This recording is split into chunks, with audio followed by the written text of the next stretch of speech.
I thought we were the protectors of truth. Democrats, Republicans, you all lie. We, a small band of survivors, are on our way to the Steel City to find the resistance. Join us. Welcome to the Steel City Resistance with Senior Airman Ward Miller and the ironclad voice of Pittsburgh, Hutch Jr., laying down verbal C4 to blow away the lies and the political tomfoolery. Your papers have been cleared.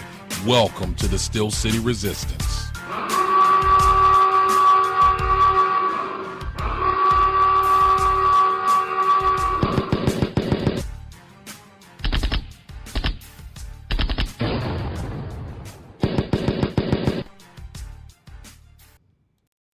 Good evening, ladies and gentlemen. Welcome to Steel City Resistance.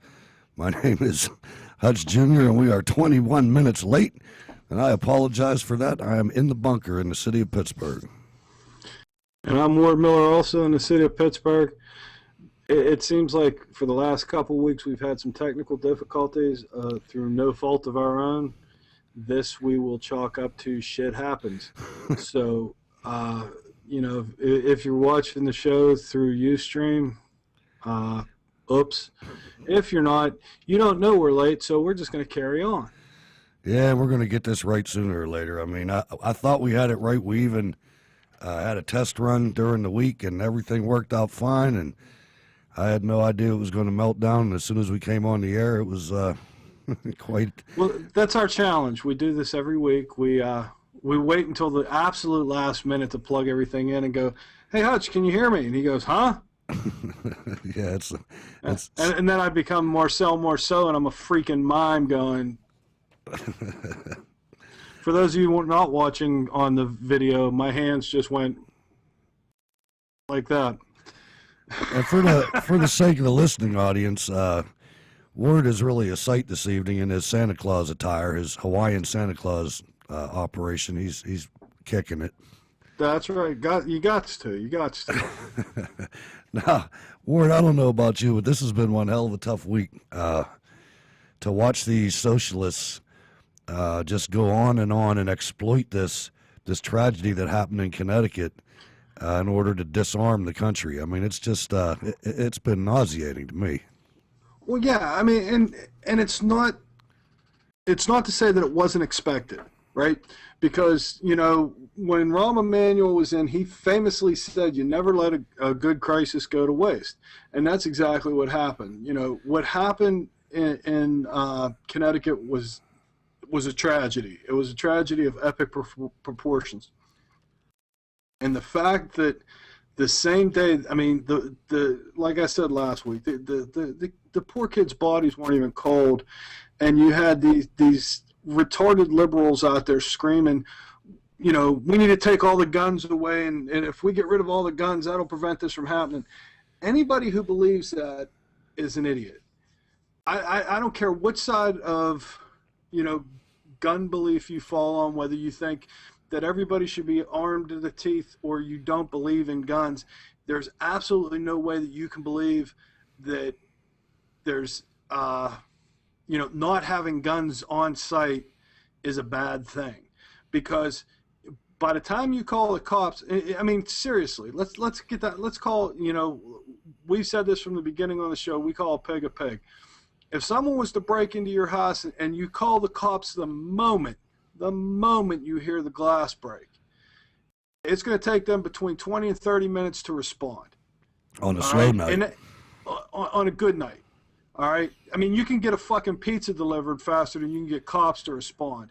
So by the time they show up, all they're here for is to write the report, you know, and say what happened.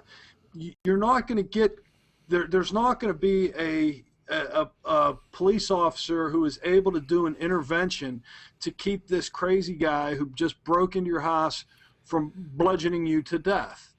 And the thing about it is the ones that are making the most noise, the politicians like Rahm Emanuel, that are on this case, are the ones that are the most protected people in the world. Absolutely.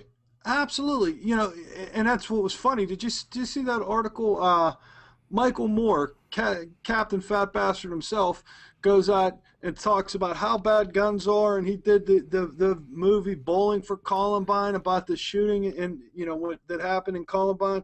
And just this week, his bodyguard got arrested for carrying a weapon, carrying a gun into an airport.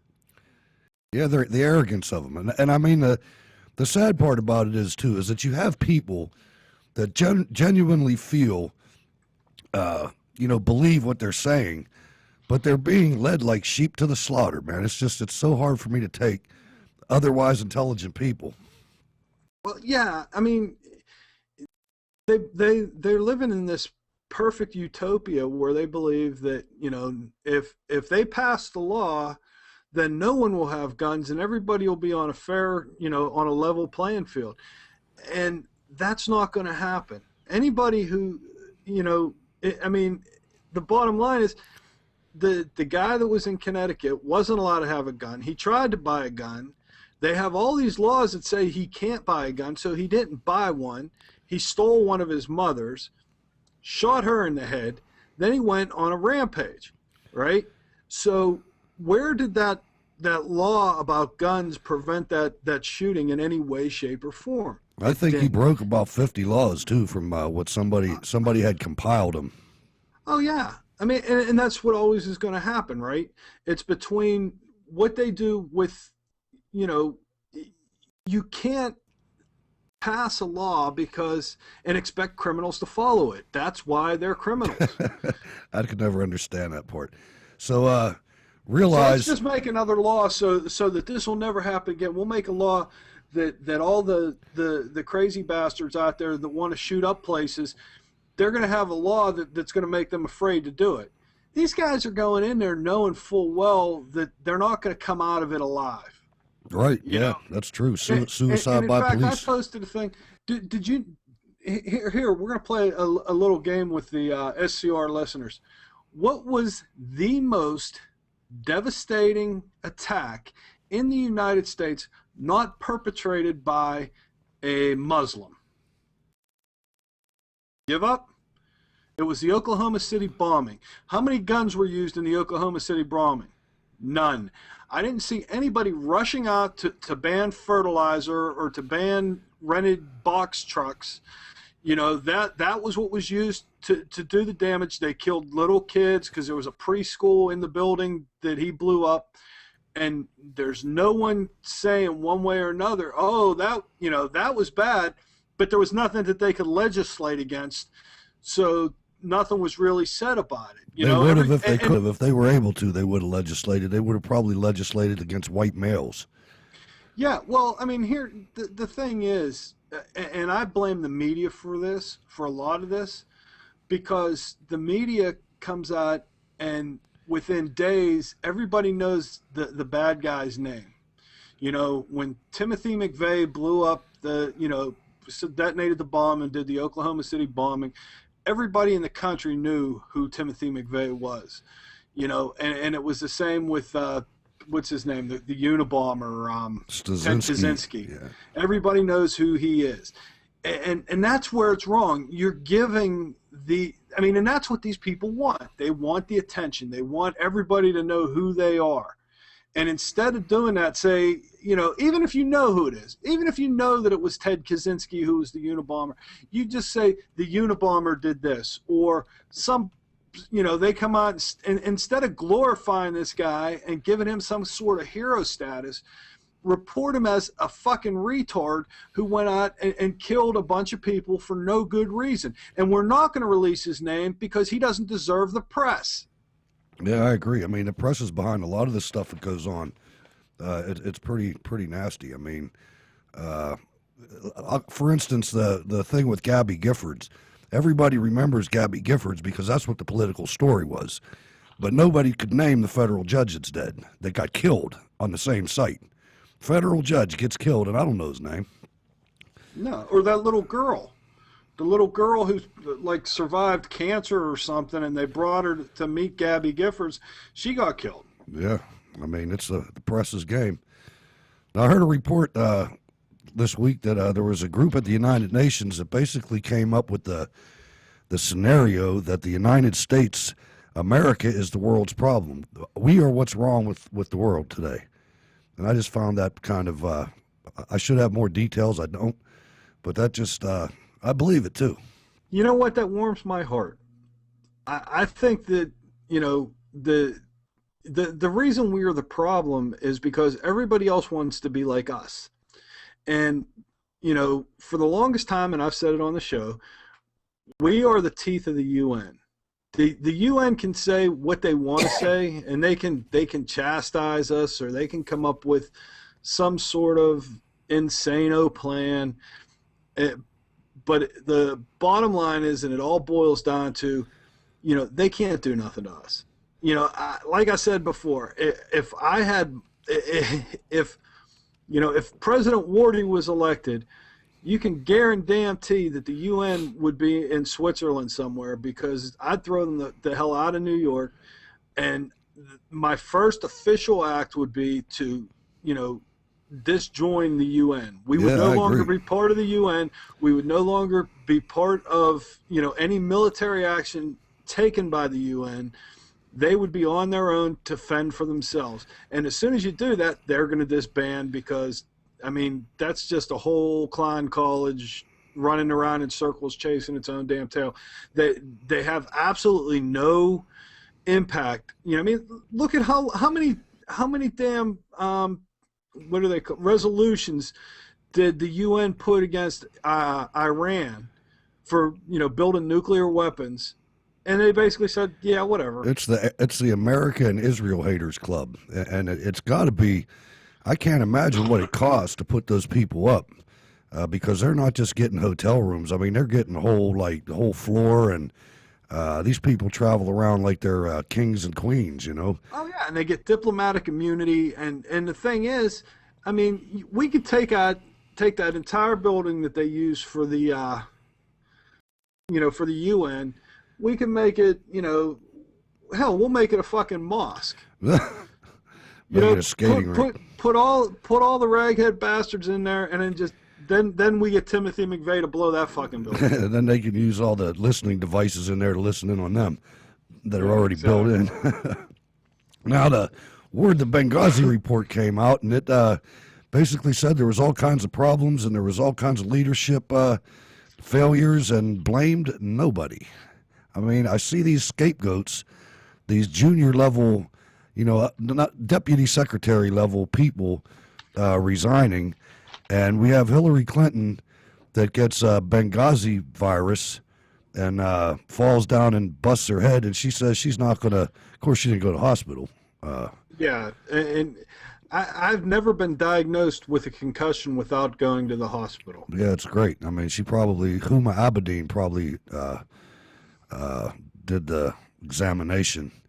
You know, I still can't believe her. I still can't imagine all this stuff going down. They're going to make her testify, but they have to. Yeah, they have to. You're right.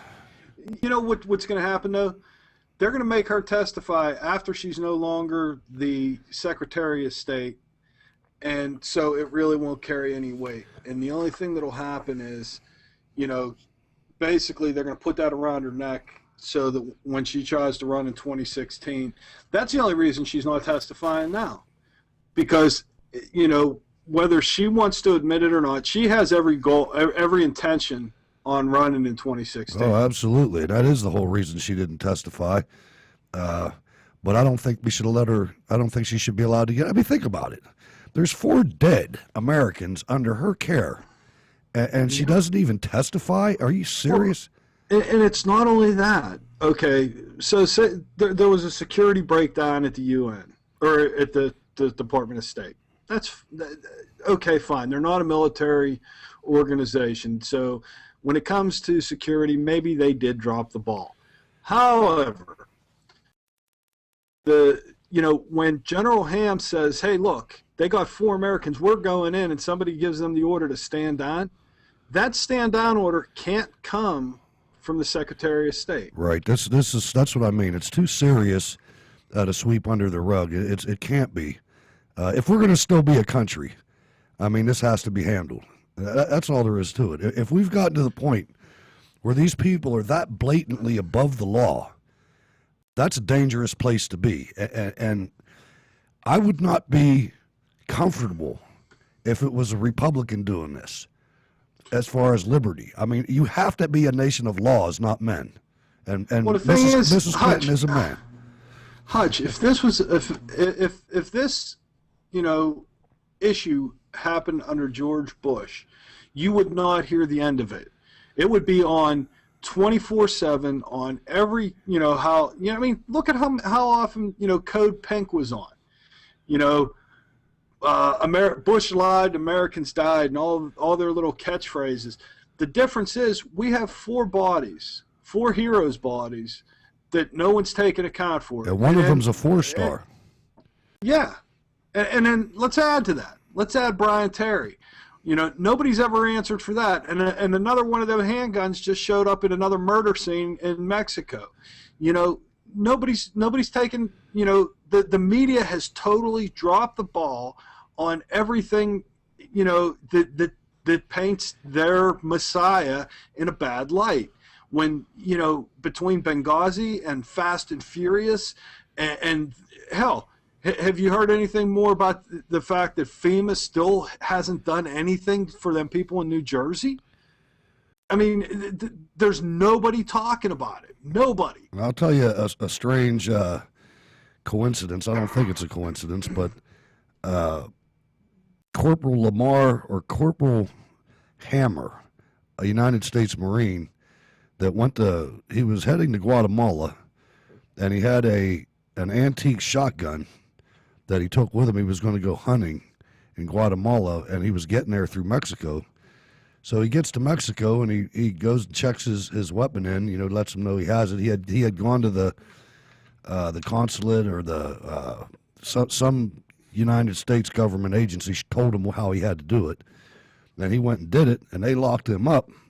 He's been locked up since August. They got him out the last couple of days. But do you think that's related to Fast and Furious? I would say it is. I would say they're pissed off, and rightly so. Absolutely. I think Fast and Furious is nothing short of an act of war. Yeah, it's horrible. And it's absolutely, without a doubt. I mean, because these drug cartels are running around over in Mexico. I mean, just like a criminal foreign agent in that country, and they're fighting the police, they're fighting the Mexican army, and the Mexican army is grossly outnumbered, they're grossly outgunned because, I don't know, Eric Holder gave them automatic fucking weapons. Some of those are big too. If the weapons that are on display in all these articles that you see on the internet, there's some big weapons there. It's not just AR-15s. I mean, there's some large caliber weapons. Yeah. The military grade. Oh, absolutely. Now, our Facebook page lit up this week for some reason, Ward. I mean, I don't know if you were watching that, but yes, I have, and I'm gonna say thank you everybody for coming and hitting us up on Facebook. We're not getting a whole lot of comments. I mean, we have pretty much the same commenters all the time, the same people liking stuff and whatnot, but we got some lurkers out there that are lurking in, checking out what we're talking about and checking out what we're about, and we dig that. Yeah, we really do. Both. We like you guys. We like you guys that are the repeat commenters too. Don't take that the wrong way. Oh no, absolutely not. There's a Michael Pryor who basically comments on every story we do, and that's outstanding. And if you don't agree with us, and I post something or Hutch posts something, or any one of our, if you like us, if you do the like thing, you could post whatever you want to the Facebook page. We're not going to edit it. I'll tell you that right now. We're not going to edit it. I mean, unless it's totally distasteful. But I mean, we won't edit your opinion. Now we may address it, and we may talk about it, either on the show or on the page itself. But if it's something that will actually cause a conversation to be started, that's what we're about. We want you to bring up a different point of view. I don't think that I do. I'm right all the time. Of course we are. But I'll that's definitely. That's why we have the show. I'll definitely let you put up whatever you like, and I may challenge you, or Hutch may challenge you. But if that's what you believe, that's cool, and that's what we're about. We're about, trying to move this country forward, and you can't move this country forward without a conversation. And if everybody believed the same thing, that's kind of like a dictatorship, where everybody, or a Democrat. Yeah, or you're a Democrat. But yeah, definitely hit us up on Facebook. We're starting to blow up as far as numbers of people just hitting the page. Do the like thing. Have your friends do the like thing. I mean, we're up to 86 likes. I'd like to see that be 860 or 860,000 or whatever. Let's see how high we can get that to go. Yeah, it's fun. Facebook's a good medium. I like it. A lot of people can let us know their opinions, and they have. Actually met some of the people. That's pretty neat. Now, I noticed a phenomenon, Ward. Before the election, I know you heard me say several times that there was no there wasn't the level of public Obama support as in the previous cycle, aka, or also the yard signs, bumper stickers, things like that. Now, I noticed lately, I think these people all, after the election, put on bumper stickers because now I'm seeing them. Yeah. They were not there before. Yeah, I noticed the same thing. And it's funny that you say that, because just Friday, today is Sunday, Friday, 2 days ago, I was driving and I seen somebody still had an Obama-Biden yard sign.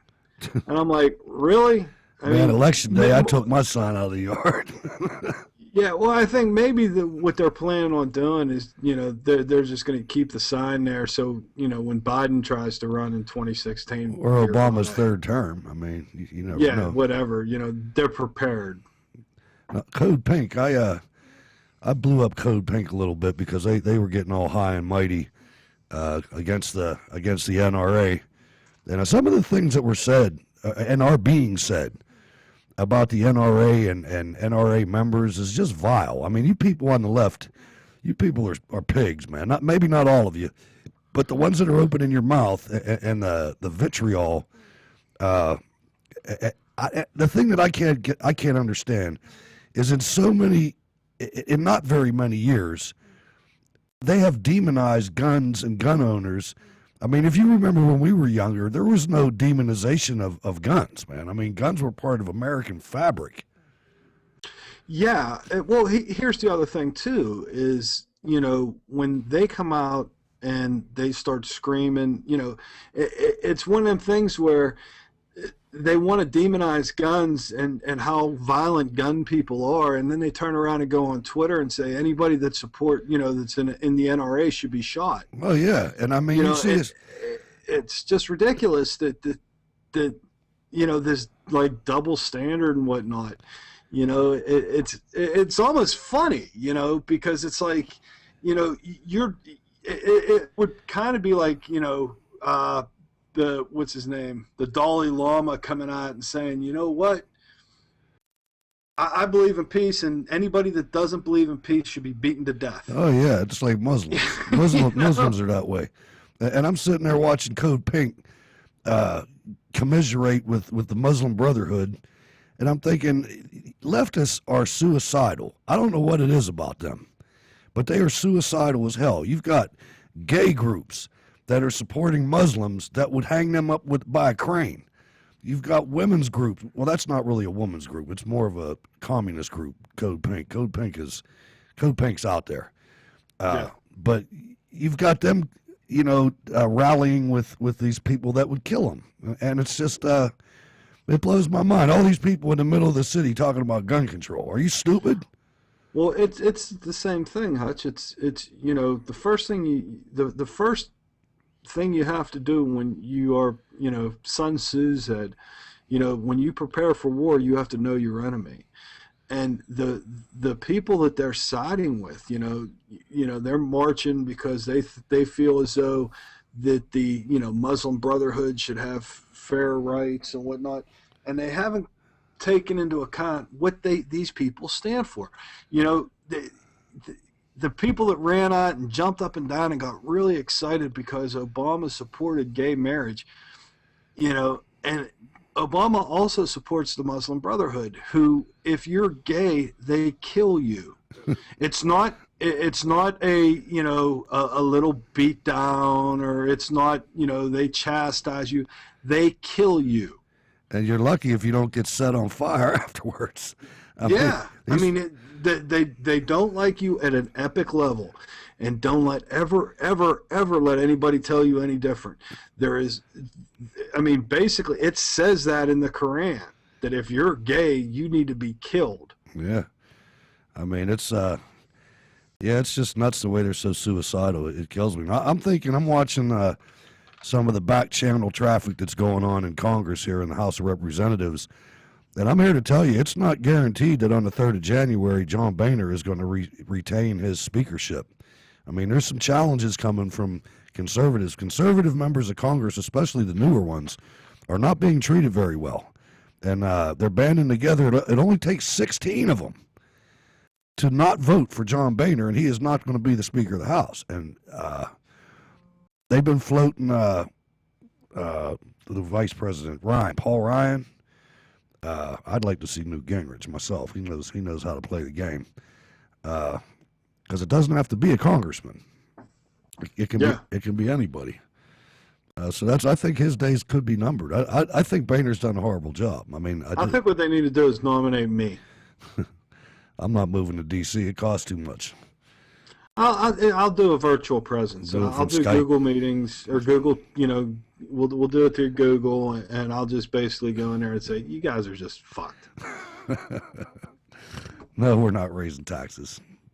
No, that's just stupid. And get your ass back to work. This ain't over yet. Bingo. I can't believe they're all breaking camp. I mean, it must not be that important. But we know differently. Now, Eric sent an email to the show, and in my scurrying around here trying to get the program aired, I seem to have misplaced it. But basically what it was about Senator Reid, Harry Reid. Every time a majority gets in there, they want to end the filibuster rules or change the filibuster rules.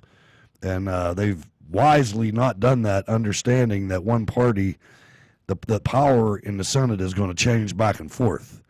So they've kept it in check, but now he's talking about changing that. So there's a battle brewing there, and Eric's email was about that. It was from Rand Paul to him, and he's doing an initiative to get that to stop. So, well, what I'd like to know is, and maybe you can help, or maybe one of our listeners can explain this to me, because, you know, I just don't understand.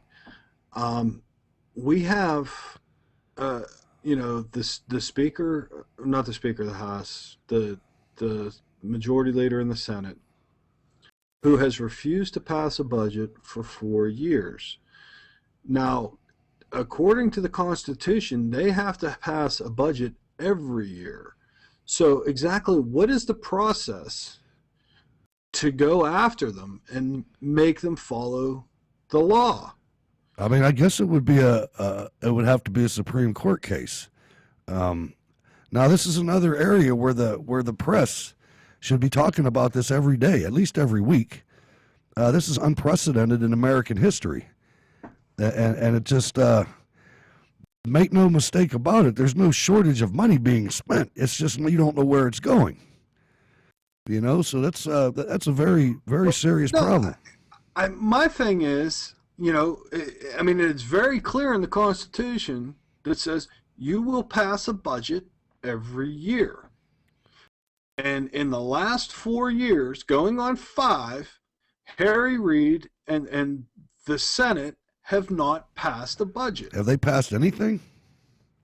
I mean, I know a lot of the legislation that came from the House. Other than Obamacare, I don't think they passed a damn thing. I know there's a stack of legislation pending from the House that just goes there to die. I mean, Harry Reid shouldn't even get paid. He comes up there, and they're having these negotiations, and before they're even finished, he says, "Oh, nothing that the House sends over here is even going to get considered." It's exactly. Like, how can you blame the GOP for that? And there will be some low information people that will buy that and will reparrot it. But it's just totally ridiculous. Ladies and gentlemen, your weekly Jihad report for 15 to 21 December.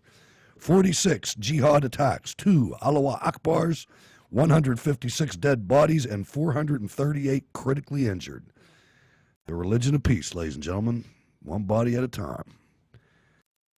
Now, South Carolina Governor Nikki Haley announced Monday that she will appoint Representative Tim Scott to the Senate. Now, that is a milestone, and she picked the right guy. I didn't think she was going to do it.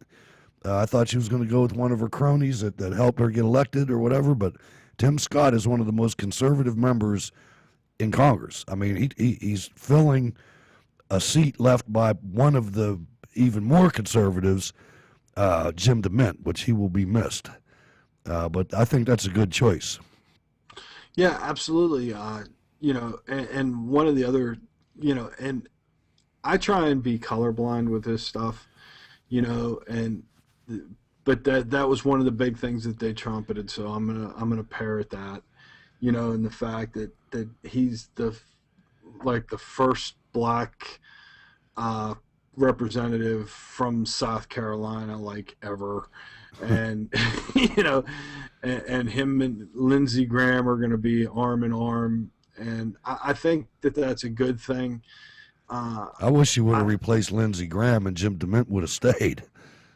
Yeah, well, and it's one of the. I still I think that that's a good thing for the Senate. I think it's a good thing, or for the House. I think it's a good thing for the Republican Party.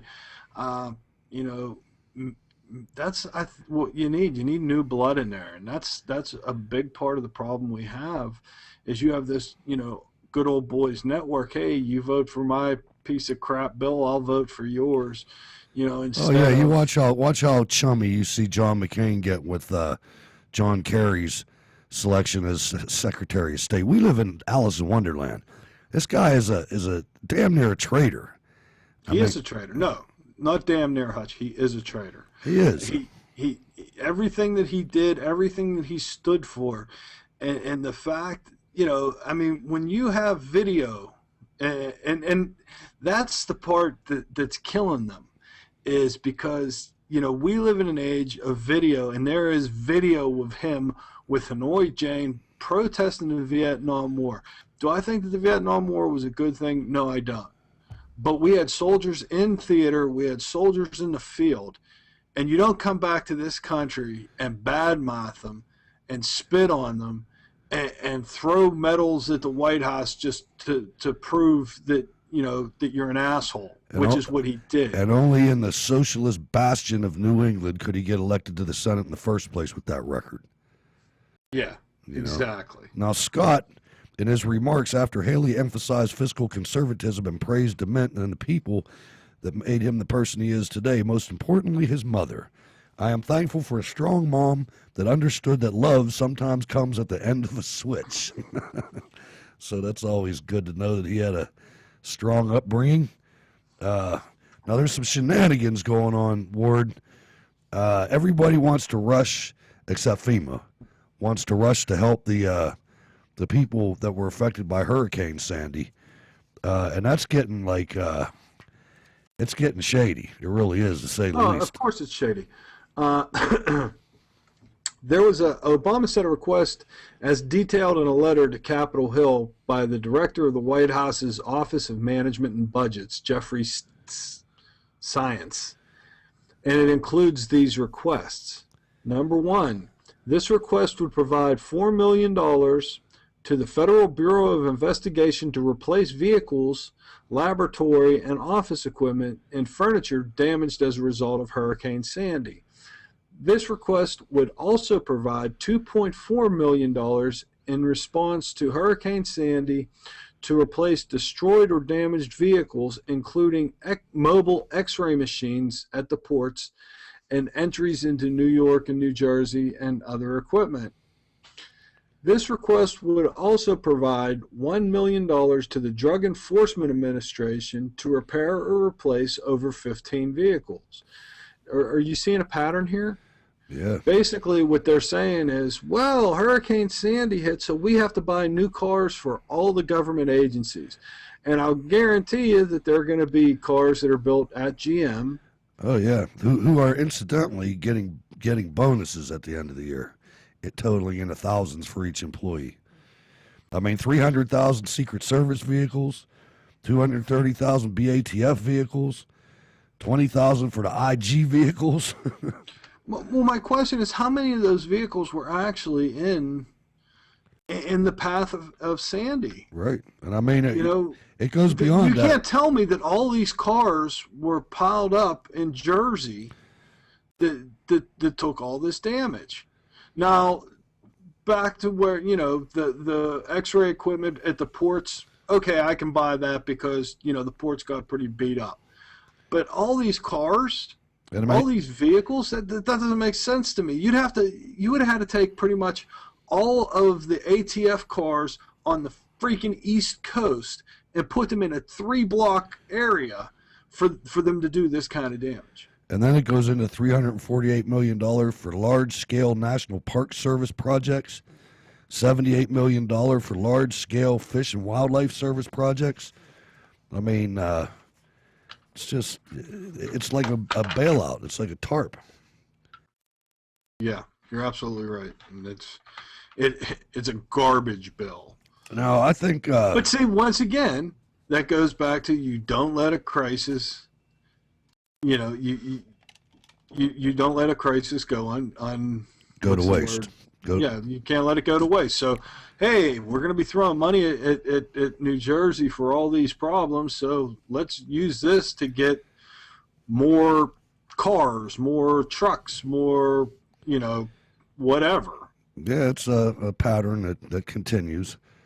Now, one of the first questions that I had when Adam Lanza was identified as being the shooter at this school.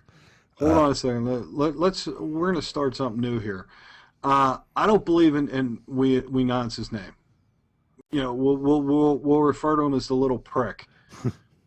All right. Because I don't want him to get any fucking attention at all. Nobody can name one of the poor kids that got shot by this jackass. So I refuse to give him any kind of publicity.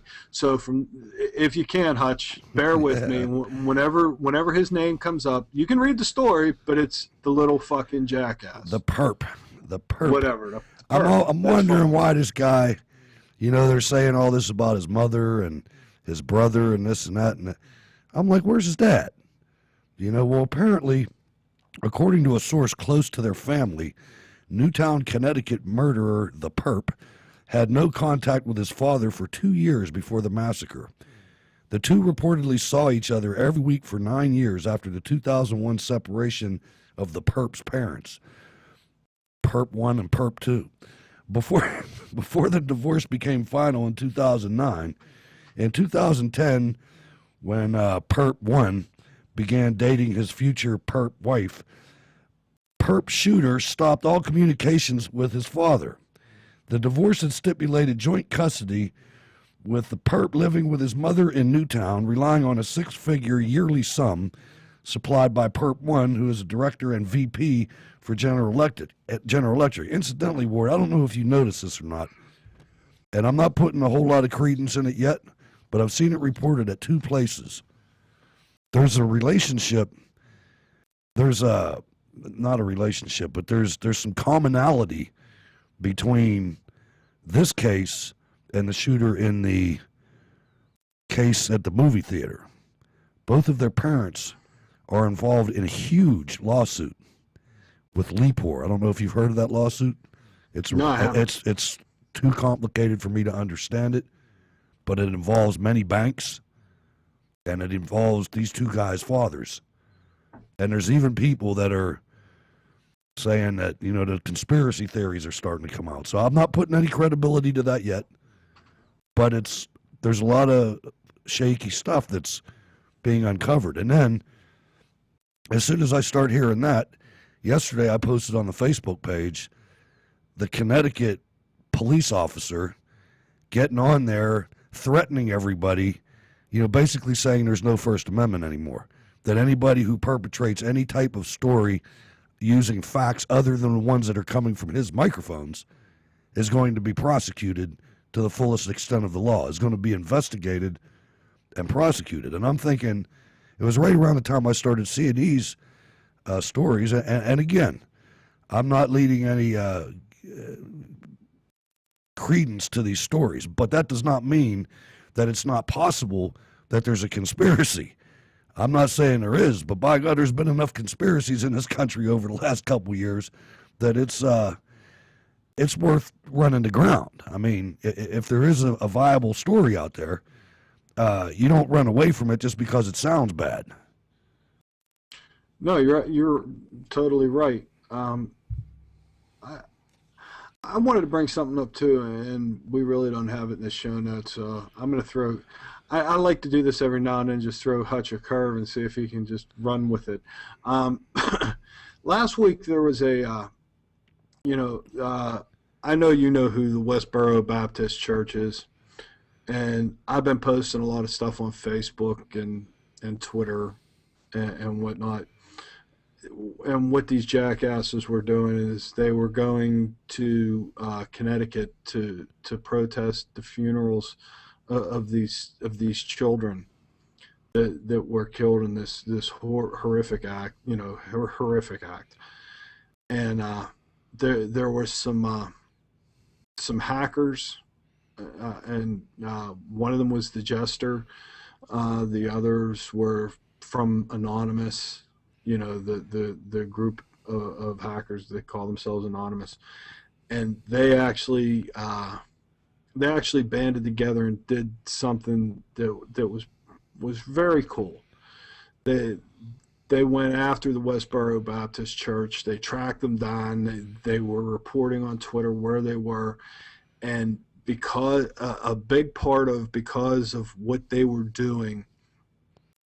By the time the funeral started in Connecticut, that there were firemen from the New York City Fire Department that made it up there, and there were Hell's Angels. Oh yeah, they were there was cordoned the off. Ku Klux Klan. There was everybody, and that was a question I had: is how fucked up do you got to be that the Ku Klux Klan comes to protest you?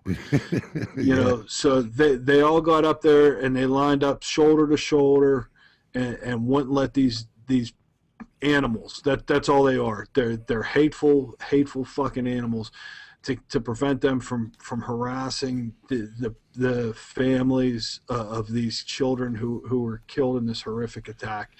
And I wanted to say, and I know, we're a little show and whatnot, but I really appreciate the fact that these guys stood up and they did everything in their power to prevent these animals from interrupting a funeral service of grade school kids. That's what kind of animals these bastards are.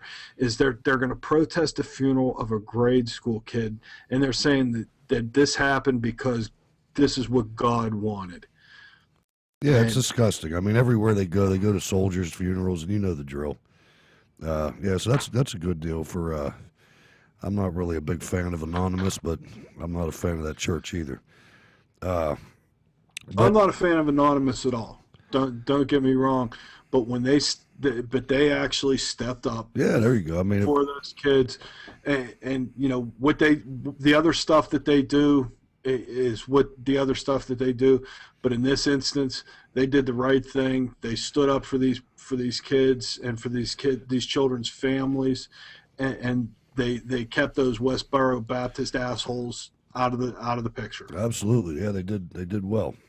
Now it's getting more and more lawless at the Justice Department. It seems that the Attorney General was colluding with some governors to almost do a Nazi-esque bit of data gathering, and I don't like that kind of stuff at all. I mean, these people with their lists is what starts everything. Mm-hmm. So. Well, I mean, the thing is, too, now let's think about this.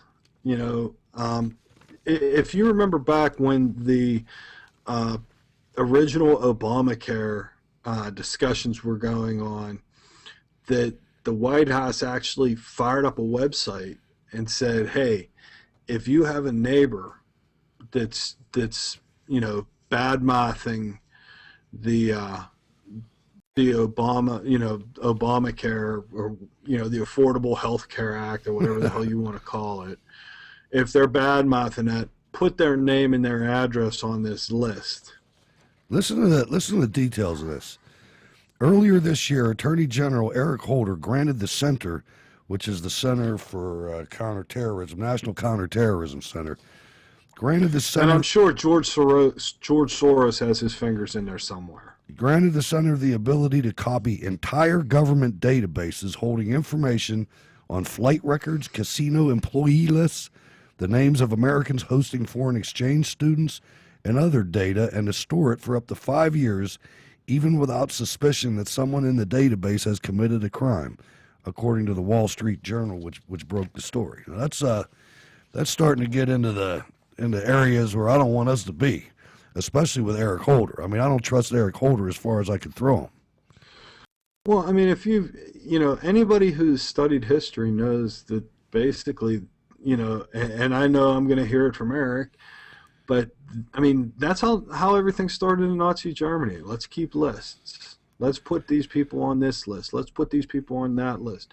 And then it became, let's put all the Jews on this list. Now let's round up all the Jews. I'll tell you, for the left, there's some valuable lessons that could be learned from 1930s Germany. I mean, you homosexual lobbies and you environmental lobbies and trade unions and all you different groups, the Muslims. In the end, when it's all said and done, if the left has their way completely and they take total power, I'm not talking about government the way it is now. I'm talking about if they take the entire reins of power the way they want them, only one of you groups can win. The rest of you got to go. I mean, if you look back at what happened in Nazi Germany, there was the brown shirts, and there was the communists, and there was labor unions, and there was the Nazi party. And right after Adolf Hitler got total power, the first thing he did was send his SS out and murdered all the leadership of the brown shirts, of the SA, which were his street thugs. They were expecting to share in the power, and there was none of that going on. He killed the communists and took all the SA and murdered their leadership. So when you're playing with the Muslims, just remember, the Muslims like you today, but they got plans for you tomorrow. Can I get an amen? Now, one of the disappointing byproducts of the inconceivably brutal horror in Newtown, Connecticut, is the sneering self-righteousness disseminated immediately by those attempting to advance ideological arguments and score political points. And we spoke about this a little at the top of the show, but it is one of the most despicable things that you could imagine, especially with, like you said, with Michael Moore, and you even see open, non-cloaked screaming by actual heads of news divisions, like Dick Gregory and Pierce Morgan. I could never stand that guy anyway. I mean, I got a story at the end of the show about him too. But these otherwise, I don't want to say that they're not even credible to me. I mean, the ones on the networks, but they have a showing, and they're most of the time they stay, even though they're lying, they stay professional in their lies.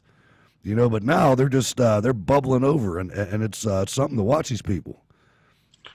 Well, speaking of Piers Morgan, did you see that they have a rule that if you go and you create a petition on the White House website, whitehouse.gov, and you create a petition and you can get 25,000 people to sign this petition, they have to address it.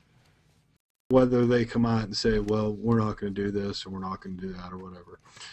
And there was at least three petitions that I had seen that had over 100,000 signatures to have the Westboro Baptist Church be declared a hate organization and have their their tax exempt status revoked, which I think is awesome and should be done.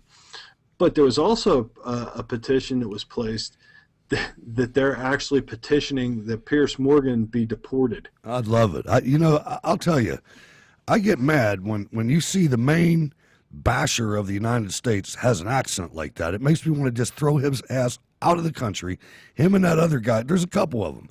That's Saint and the thing is, he sounds so fucking pompous when he does it. Yeah. And I mean, what's the other guy's name? The Egyptian guy or the Jordanian, Bashir, that's on CNN. I forget his name, or MSNBC or whatever. It's like, I think he's MSNBC. You know, I listen to this guy and I'm like, you third world bastard, get out of here. Just get out of the studio. And that Saint Uyghur with the young guns or whatever, they had to move his ass to Current TV. I mean, he's up there with, which I think that's going bankrupt. I think they're... Oh, that's bankrupt as hell. Yeah. Current TV, that was Al Gore. Yeah, there's Al Gore was funding that. Well, he was funding that after he was funding, what was it, Freedom Radio or Air America or something like that. And that got killed. So then they did Current TV. And that's when they brought in that, what's his name, Ken Oberman. Yeah. And he was such a jackass that they fired him. So... But they have tens of viewers. Yeah. I think we have more viewers than they do. Nike lands a Democrat deal to avoid paying fair share of taxes. Well, that's, what do you expect? You got a government like this that takes millions of dollars to get them elected. Everybody's bought and paid for. I mean, that's just the way it is with these people. Well, and I'm sure that was part of the deal. You know, hey, you give us, and how many times have we seen this already where major campaign donors for Obama all of a sudden don't have to pay any kind of, they get special dispensation on different things, whether it's different loans, we're going to get different loans, we're going to get guaranteed loans, we're going to get tax breaks, we're going to get, insert stuff here, and the thing that really gets me is after all the bluster of, how, the rich are screwing over all the little guys and we're looking out for the little guys, Obama appoints, what's the guy's name from GE that just said communism's great? Jeffrey Immelt. Yeah, Jeffrey Immelt. Did I catch that curveball pretty nice? Yeah, you did. That was pretty sweet because I just couldn't remember the bastard's name. But they he's in charge and talking about how great communism is. And, here's a little quiz, Hutch. How much taxes did GE pay last year? No, they didn't pay any. And the other thing, nothing. The other thing is they own NBC. Exactly. They paid nothing. Right. Now, in the United Kingdom, this is a good story. An arrogant supremacist UK Muslim family goes into litigation jihad against Christian school that stupidly accepted their daughter. Now, this goes on all over the place. This goes on in the United States. You'll have a Muslim woman show up to a job interview for McDonald's looking normal, fill out the application, and show up for work on Monday with the hijab, with all the uniform on. And it's on purpose to tie the place up in litigation. And they do it all over the world, I guess, apparently. But this Greek Orthodox school, why they would take a Muslim in, is being taken to the high court for banning a Muslim pupil from wearing a hijab head bag to class, even though the school had advised the parents that no headgear of any kind was permitted in the school before she was admitted. Now, I mean, it's like ridiculous. It goes back to what we said way back in the show. What they want to do is they want to get in and use our rules against us. Because of freedom of religion, they come in and they say, okay, I'll be more than happy to go to this Greek Orthodox school and everything's good. As soon as they get accepted, okay, I'm a student at this school. Now I'm going to put on, go with the raghead look. And they come in and say, you're not allowed to do that. Oh, that's religious discrimination. You're discriminating against my religion. And I remember the episode where Hutch said, hey, watch out for this because This is what they do. They want to use our rules against us. They've studied our rules. They've studied our Constitution. That's right. They know exactly, what buttons to push, and then and that's exactly what they're doing. And one of the ways they take you down is they have large groups of them with no job, and they take the welfare department down, and they suck funds that way. I mean, there's an alarming amount of them in Dearbornistan too. Yeah, well, I mean, this is something, we're going to give you a homework assignment. Go out and look up Cloward and Piven. That's exactly what they're using in order to do this. That's true. And basically what Cloward and Piven does is it overwhelms the system. That's the goal behind it, is to put more people on welfare than welfare can handle.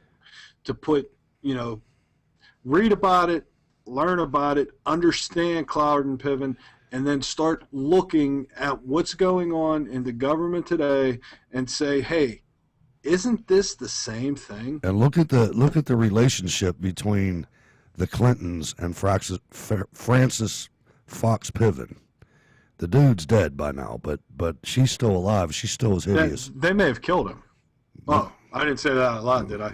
Never mind. I don't know, but yeah, the pupil in question came to us from a private school. Her parents actively chose us, and before she arrived, we held a meeting which included details of the uniform plan.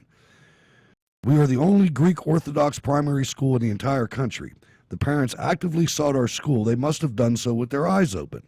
Girls are required to wear a dark blue coat, an optional blazer, a skirt, a white blouse, a navy blue pullover, and navy blue or white socks and black shoes. Shuab Yusuf, trustee of Croydon Mosque and Islamic Center, urged the school to reconsider the ban. These people think they're just going to come in and do what they want. I mean, it's getting slightly out of hand. But like I said, they're going to use the system against them. They're going to say, oh, little Janie was discriminated against because she, had to wear a baggie on her head. Yeah, I mean, we encourage schools to be a little less strict and allow Muslim girls to wear head bags if that is what they want to do, he said. How about if Catholic kids come to your Muslim school wearing crosses? Would that be cool? Hijab, sabu, babi. Anyway, ladies and gentlemen, we want to thank you for letting us into your lives for an hour. And as Ward said earlier, please frequent the Facebook page, facebook.com/Steel City Resistance.